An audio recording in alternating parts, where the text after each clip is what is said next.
Assalamualaikum students. I hope you all are doing good and well. Today in this video we will going to start a new chapter, and that is the chapter 8, static electricity. In the previous video we have completed the chapter 7, but I am going to provide its notes or exercise after 1 day or 2 days. Okay, so till then you have to prepare for chapter 8 that is static electricity.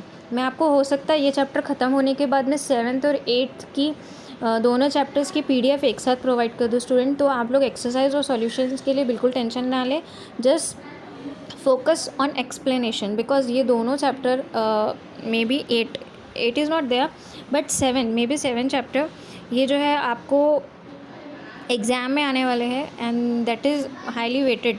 सो उसकी वजह से आपको इसके preparation पे, इसके explanation पे ज़्यादा से ज़्यादा ध्यान देना पड़ेगा. So let's start. तो student, the name of the chapter is static electricity, right. तो what is mean by static electricity. तो इलेक्ट्रिसिटी तो आप लोगों को मालूम ही होगा कि इलेक्ट्रिसिटी का मतलब क्या होता है. जिससे हमारे घर के फ़ैन शुरू होते, बल्ब शुरू होते, हमारे घर के लाइट स्टार्ट होते. That is nothing because of electricity, right. अब ये इलेक्ट्रिसिटी हमको ये पता है कि हमारे घर में लाइट ऑन हो रहा है, हमारे घर में फ़ैन ऑन हो रहा है, हमारे घर में ये चल रहा है, बल्ब चल रहा है, हमारे घर में AC ऑन हो रहा है, TV ऑन हो रहा है. इलेक्ट्रिसिटी की वजह से हो रहा है, बट हमको ये नहीं पता कि वो इलेक्ट्रिसिटी के अंदर कंटेंट क्या है, एग्जैक्ट कंटेंट क्या है, राइट. तो we will going to study in this chapter. So here are some questions given, just you have to read it out. Do you have experience of the instance given below? What is cause of these effects? A plastic comb or ruler rubbed on the dry hair attract piece of paper. हम लोग ने अक्सर बचपन में हम लोग ने किए होंगे, आप लोग अभी करते होंगे कि एक प्लास्टिक कोम रहता है, उसको आप अपने जो रूखे बाल है ना उसके ऊपर थोड़ा रब करें और उसके बाद में उस पीसेस ऑफ पेपर के नज़दीक उसको लेके जाएंगे ना. अब तो वो क्या होगा, जो पीसेस ऑफ पेपर है ना वो अट्रैक्ट होंगे उसके अंदर.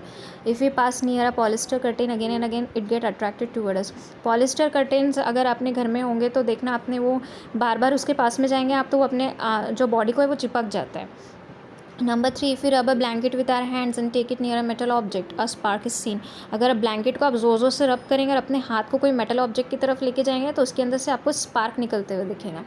तो ये सारी चीज़ों का मतलब क्या है स्टूडेंट, और ये सारी चीज़ें क्यों होती है और ये सारी चीज़ें किसकी वजह से होती है, इसका रूट कॉज क्या है, इसका मेन कॉज क्या है, we will going to study in this chapter and that is nothing but the static electricity. तो स्टैटिक इलेक्ट्रिसिटी के लिए अपने को इलेक्ट्रिसिटी का मालूम होना ज़रूरी है और इलेक्ट्रिसिटी के लिए अपने को इलेक्ट्रिक चार्ज का मालूम होना ज़रूरी है. ठीक है, इलेक्ट्रिसिटी के लिए अपने को इलेक्ट्रिक चार्ज का मालूम होना ज़रूरी है. अगर इलेक्ट्रिक चार्ज समझ में आ गया, इलेक्ट्रिसिटी समझ में आ जाएंगे, इलेक्ट्रिसिटी समझ में आ गई तो आपको स्टैटिक इलेक्ट्रिसिटी समझ में आएंगी. सो let's start the explanation. What is mean by electric charge. तो आप लोगों ने ऑब्ज़र्व किया होगा स्टूडेंट कि इलेक्ट्रिक चार्ज जो है ना, तो तकरीबन हमारी बॉडी के आसपास जितनी भी चीज़ें हैं तो इसके अंदर इलेक्ट्रिक चार्ज ज़रा सी ज़ीरो क्वांटिटी, मतलब 1 क्वांटिटी 2 क्वांटिटी, मतलब कम से कम क्वांटिटीज़ में इसके अंदर इलेक्ट्रिक चार्ज है. Everything around us. Okay, just a glimpse of the electric charge that all objects in our surrounding hold in abundance. Electric charge is stored even in our bodies. यहाँ तक कि हमारी body में भी electric charge है student.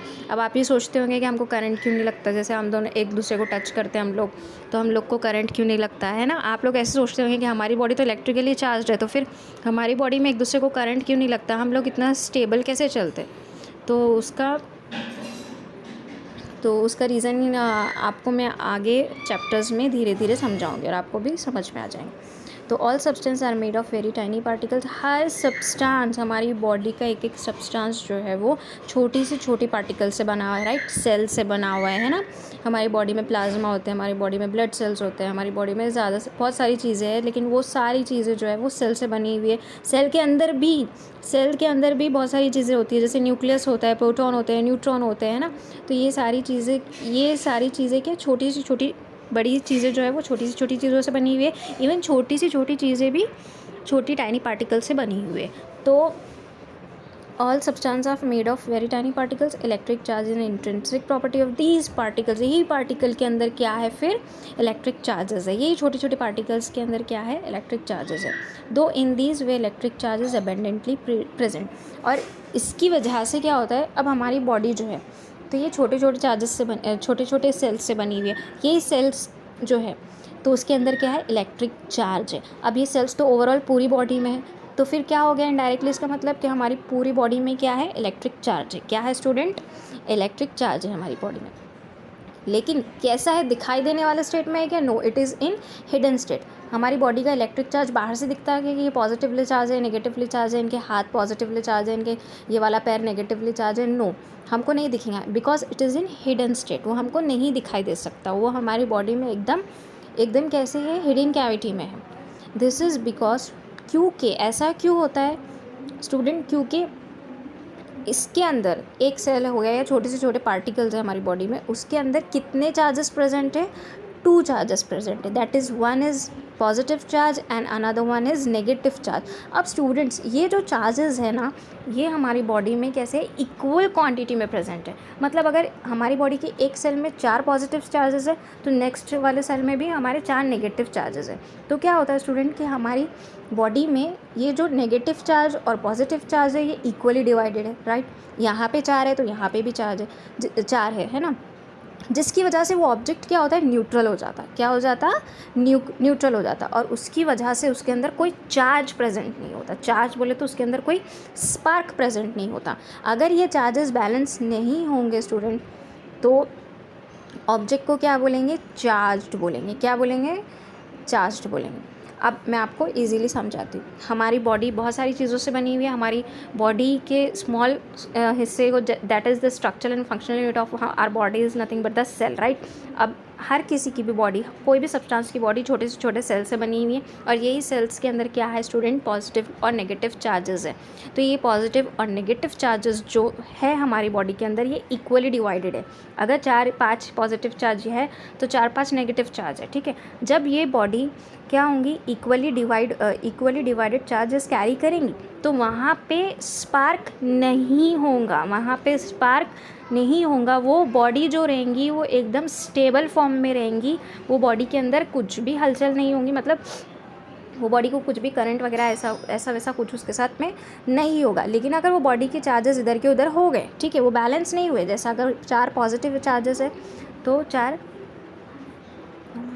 4 negative charges रहेंगे इधर, okay. तो हमारी बॉडी में जब ये चार्ज बैलेंस नहीं रहेंगे, ठीक है, हमारी बॉडी में जब ये चार्ज बैलेंस नहीं रहेंगे, जैसे 4 पॉजिटिव चार्जेस है तो 2 या 3 नेगेटिव चार्जेस हो गए, तो यहाँ पे क्या हो गया, एक नेगेटिव चार्ज कम हो गया, जिसकी वजह से हमारी बॉडी जो है वो डिसबैलेंस होगी। तो ऐसी जगह को क्या बोलेंगे हम लोग, चार्ज्ड बोलेंगे। क्या बोलेंगे, चार्ज्ड बोलेंगे। उसमें से क्या आएगा, स्पार्क होगा, ठीक है। आई होप आप लोगों को अच्छे से समझ में आ गया होगा। Now look at that second column, that is how would 2 charge object interact with each other. अगर 2 चार्ज ऑब्जेक्ट है, मतलब 2 ऐसे ऑब्जेक्ट है स्टूडेंट जो बैलेंस्ड नहीं है, मतलब उसमें या तो नेगेटिव चार्जेस होंगे पूरे के पूरे, या तो पॉजिटिव चार्जेस होंगे पूरे के पूरे, दोनों भी इक्वल अमाउंट में नहीं होंगे। तो वो तब क्या होगा, अगर वो इंटरेक्ट होंगे एक दूसरे से, तो तब क्या होगा, let study. Rub one end of the glass rod against a silk cloth due to the rubbing a small charge will get transferred from one object to another. As a result, both the object will become somewhat charged. Suspend this rod freely in air with the help of thread. Now charge another glass rod in the same manner and bring it near the suspended rod. What do you see? The 2 rods push each other away. Now take a plastic rod, rub. तो क्या होगा student, यहाँ पे क्या लिखा हुआ है कि अगर एक ग्लास रॉड लिया आपने, अगर आप उसको सिल्क क्लॉथ के अगेंस्ट उसको रब करते हैं, ठीक है, सिल्क क्लॉथ के ऊपर आप उसको घसते हैं, due to rubbing a small charge. अब आप उसको क्या कर रहे हो, सिल्क क्लॉथ के ऊपर घस रहे हो, ठीक है, तो उसके अंदर क्या हो गए, कम चार्जेस होंगे, ठीक है, जो रॉड है उसके अंदर क्या होंगे, कम चार्जेस होंगे। तो जिसकी वजह से जो भी जगह पे जहाँ पे कम चार्जेस होंगे, वो रब करने की वजह से जहाँ कम चार्जेस होंगे वहाँ ज़्यादा चार्जेस आ जाएंगे। एक दूसरे का इंटरेक्शन ऐसा होगा कि वो दोनों फिर क्या हो जाएंगे, घसने की वजह से वो दोनों बैलेंस हो जाएंगे, और जब तक वो बैलेंस नहीं होते उसके अंदर स्पार्क होगा, ठीक है।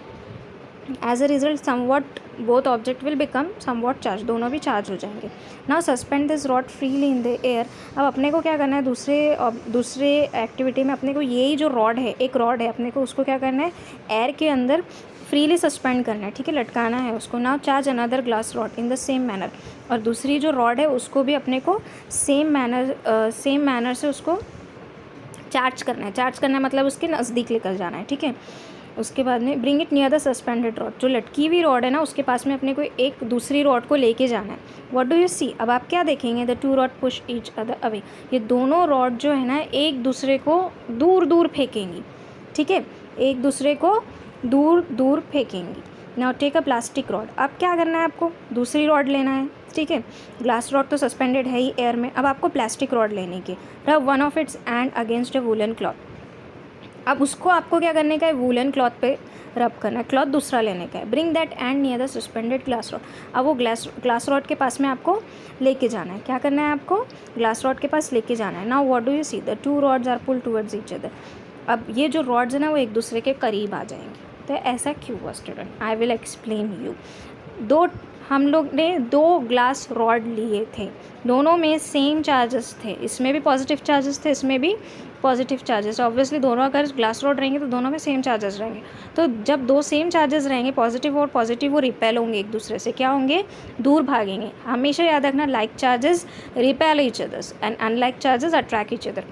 तो लाइक चार्जेस बोले तो एक जैसे चार्जेस क्या होंगे, रिपेल होंगे, एक दूसरे को दूर फेंकेंगे। लेकिन अब हमने क्या किया, ग्लास रॉड जैसी की वैसी रखे, वहाँ पे हमने प्लास्टिक रॉड लगा दी। अब ग्लास और प्लास्टिक दोनों का सब्सटेंस अलग अलग है, ग्लास रॉड पॉजिटिवली चार्ज होगी और प्लास्टिक रॉड जो होगी वो यहाँ पे नेगेटिवली चार्ज होगी, है ना। तो ये दोनों क्या हो गए, अनलाइक पोल्स हो गए, राइट, अनलाइक चार्जेस हो गए। तो ये दोनों क्या करेंगे, एक दूसरे को अट्रैक्ट करेंगे, क्या करेंगे, एक दूसरे को अट्रैक्ट करेंगे। तो ये यहाँ पे भी ऐसे ही हुआ।